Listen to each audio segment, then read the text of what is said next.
Okay, hello. Can you hear my voice? Am I audible? Am I audible? Hello. Yes, sir. Yes, sir. Okay, sige.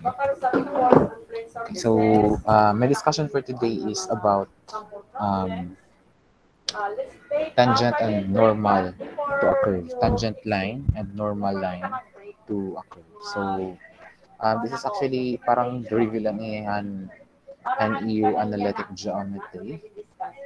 Diba? Tapos naman kami ng analytic geometry. Okay, so let me share my screen. Can you see my screen? Please confirm. Yes, sir. Yes, sir. Yes, sir. Okay. So yeah, I have here a sample problem. Okay. We are to solve for the equation of the tangent line and normal line to a curve of the curve is given that is y is equal to 3x squared minus 2x plus 1. Okay. So let us first discuss how do we find the equation of a line. But now there are in finding for the equation of a line, duduha lang nga property of the line yung kailangan. It's either duha nga points. This is just a refresher han iyo ko on analytic geometry. Diba? If you want to determine the equation of the line, kailangan duha nga property han line it known. Okay? It's either duha nga points, 2 points and the line is given. 2 points of the line, or pwede gihap 1 point and the slope, diba? 1 point and the slope, or it could be the slope and y-intercept. Intercept. Okay? Or another one is the x and y-intercept. Are you familiar with this one? Okay? So, nagbibili nga ni kitahin line, kailangan at least duha it given. So it's either duha nga points, diba, duha it given, or usa nga point and the slope is given, or ang slope nga y intercept, or the x and y intercept. Basta kailangan duha it given. Now, if 2 points are given, it atong ginagamit ng equation in solving for in finding the equation of the line is what we call the 2-point form. 2-point form. Diba? It makes sense because the given is 2 point. And this is equal to x, y pala. This is equal to y minus y sub 1 over x minus x sub 1. And this is equal to y sub 2 minus y sub 1 all over x sub 2 minus x sub 1. Okay, this is the 2-point form of a linear line, of a linear equation, linear line. Okay, now if 1 point and the slope is given, okay, we can use the what we call the point slope form.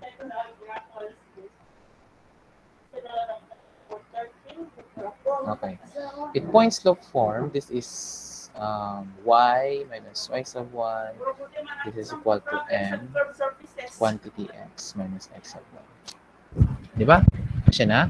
Where your m is the slope, your y sub 1 and x sub 1 are the coordinates of the given point. Okay?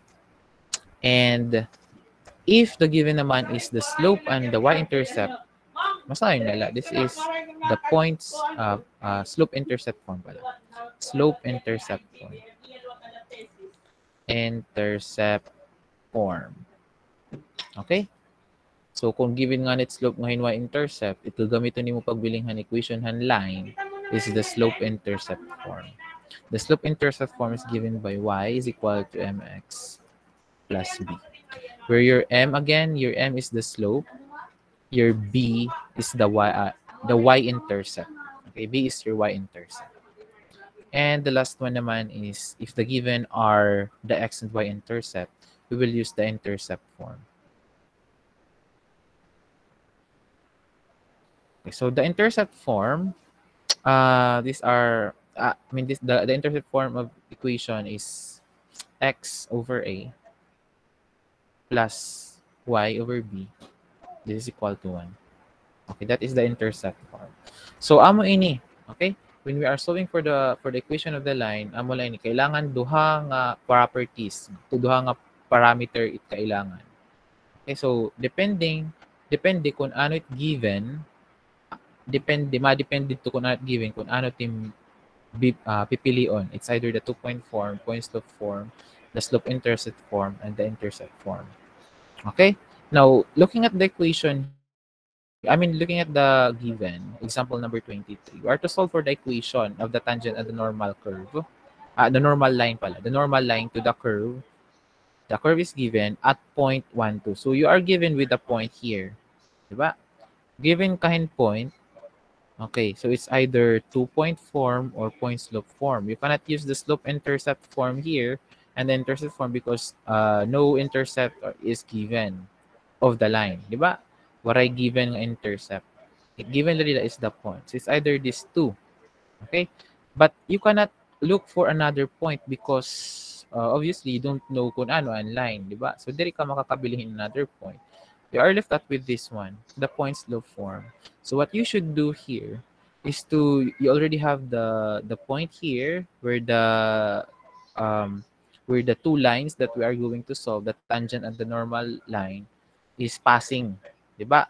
And this 1, 2 is also on the curve. The curve is given. Okay, so what we can do here is to solve for the slope, okay, is to solve for the slope of the curve on this point, di ba? We will solve the slope of the curve on this point, and the slope that we will solve if we solve the slope of the curve at this point, adto nga slope nga aton masosolve is the slope of the tangent line. Okay? So kung mabiling na natin it slope is tangent line, madali na lang pagbiling it normal and slope and normal line. Let me erase this one first. Okay, wait lang ha, erase ko lang. Ang lahat dapat memorize natin here because dito niya analytic geometry. Okay. Okay, so it aton first step din here is to solve for the slope, di ba? We will solve for the slope of the curve on this point. Okay, ano ito ang pagbibiling, di ba? Slope it aton ginbibiling. We know that the slope is the change in x, change in y pala, change in y over the change in x. Provided that the change in x is approaching to 0, di ba? Ano aton lesson, last meeting. And this is actually yung y prime mo, di ba? Your y prime is equal to the derivative of 3x squared minus 2x plus 1 with respect to x. Okay, so the derivative of 3x squared minus 2x plus 1 with respect to x. So we'll simplify this one. We'll carry out the operation. This will be 3 times 2x, diba? Minus 2. Is that right? Any reaction? Nakuha ba kung paano nakuha nga 3 times 2x minus 2? Okay. Sige, waray pakiana. So this is equal to 6x minus 2. This is now your y prime. This is the equation of the slope. Okay? Nayakan, we are to solve for the slope of the curve on this point. 1, 2. Hain ba itong hiyadiin? Okay, what's the slope? The slope of the curve at, okay, at 1, 2, substitute lang. What the value of x? 6. What's the value of your x there? 1, di ba? Adaman, 1. Okay, 1 minus 2. So your y prime therefore is equal to 6 minus 2, or this is 4. Okay, so this is your y prime. Or this is now your slope. Okay, that is the slope of the curve on point 1, 2. Okay, which also happens to be the slope of the tangent line, di ba? The slope of the tangent line. This 4 here is the slope of the curve on point 1, 2, and it is also the slope of the tangent line to the curve at 1, 2. Ano ba ibig sabihin nito? Pananglitan, this is your curve. Mas may dadi ang imo point. This is your point. Okay? If you want to get the slope of the curve on this point right here, it imo makukuha dito ang slope is actually the slope of the tangent line. May dadi tangent line, its slope hit curve on that point is equal to the slope of the tangent line to the curve on that point. Okay? So, ibig sabihin, if we are solving for the value of for the equation of the tangent line we will take the slope of the curve at point 1, 2, which is 4, diba? And of course, obviously, if the line is tangent to that curve, the line is passing through that point, diba? Ibig sabihin, the line is also passing through 1, 2. So what we can do here is we take the slope of the curve at point 1, 2, which is 4, diba? This is now the slope of the tangent line to the curve. Okay, and we also have the point 1, 2 because the tangent line to the curve is also passing through the point 1, 2. So duduha tat given, may kita tangent sorry, may kita slope of the tangent line, may kita point. Okay? So we can use here your what we call the point slope form. Ano tan point slope form? Y minus y sub 1, this is equal to m x minus x sub 1. Diba? Your x sub 1, this is your y sub 1, and this is your slope. So direct substitution lang. This is y minus your y sub 1 is 2, and this is equal to your m is 4. Your x sub 1 is equal to 1. Then simplify. This is y minus 2, 4x minus 4. Your answer should be in general form of equation, linear equation. This will be negative 4x plus y. This is equal to negative 4 plus 2. So, gin-transpose ko ang 4x to the left side of the equation. Gin-transpose ko ang negative 2 to the right side of the equation. That's why positive na. And 4x naman naging negative 4x. Pero, let us avoid a negative number at the first term. So we will multiply both sides of the equation by negative 1. So this will be 4x minus y. This is equal to negative 4 plus 2, that is negative 2, multiplied by negative 1, that is 2. Okay? So this is your answer. Your answer should be in general form. Any question? This is the equation of the tangent line. Okay? So this is the equation of the tangent line. How do we solve naman for the equation of the normal line or the perpendicular line to the curve? Okay. So perpendicular line, if this is your tangent line, it imo perpendicular line, perpendicular, normal. Ano ba ibig sabihin normal? Pero nga normal, uh, it passes through the same point, which is 1, 2, but it makes 90 degrees with the tangent line. That's why it's normal. Tawag ka iyan normal. Gusto ba rin nga normal or sometimes perpendicular. Perpendicular and normal, they are just the same. The same leton hirang pareho leton hirang nga terms. Okay, so atong gibibiling na is the equation of this line. Okay? So how do we determine the equation of that line? We already have the slope of the slope of the tangent line, which is 4. Okay, the slope of the tangent line is 4. We take that as the slope of the curve on point 1, 2. Okay, so how do we solve for the slope of the normal line or the slope of the tangent line? Masayon la. Let me erase this one first. Okay, madali la ha? Madali la pagbiling hit slope of the normal line. Let's name it MN. Okay. Nayakan daw the any line, okay ha? Any line that is perpendicular to each other, their slope are the slope of one is just the negative reciprocal of the other. Dapat ibig sabihin nito? Kung duduha daw nga line is perpendicular, such as these two, okay, this line and this line, if they are perpendicular to each other, meaning they are making 90 degrees with each other, the slope of one line is the negative reciprocal of the other. We already have the value of the slope of the tangent line, which is 4.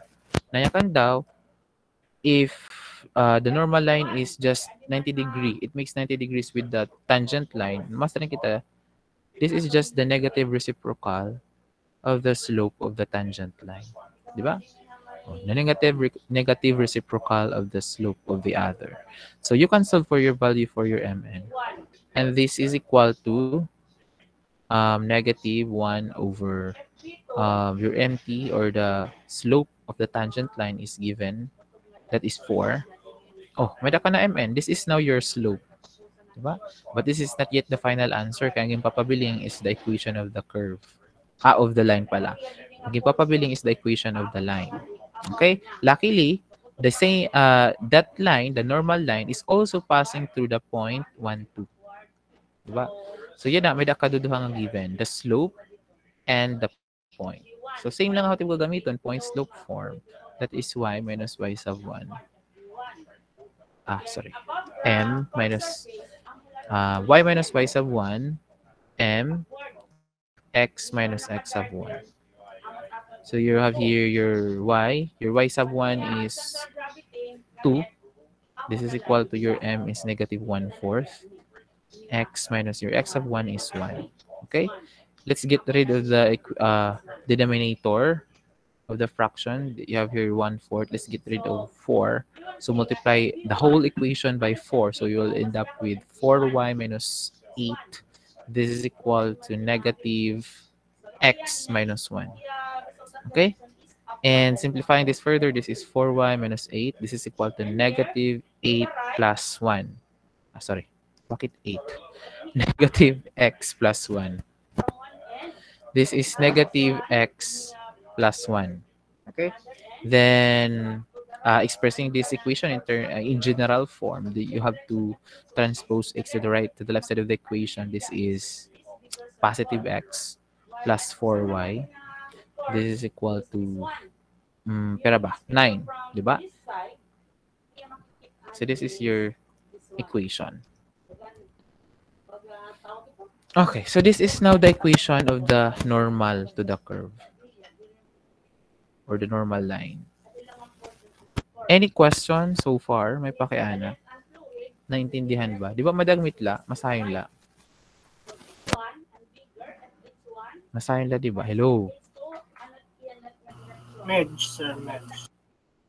Maray pakiana? Mape-perfect net exam?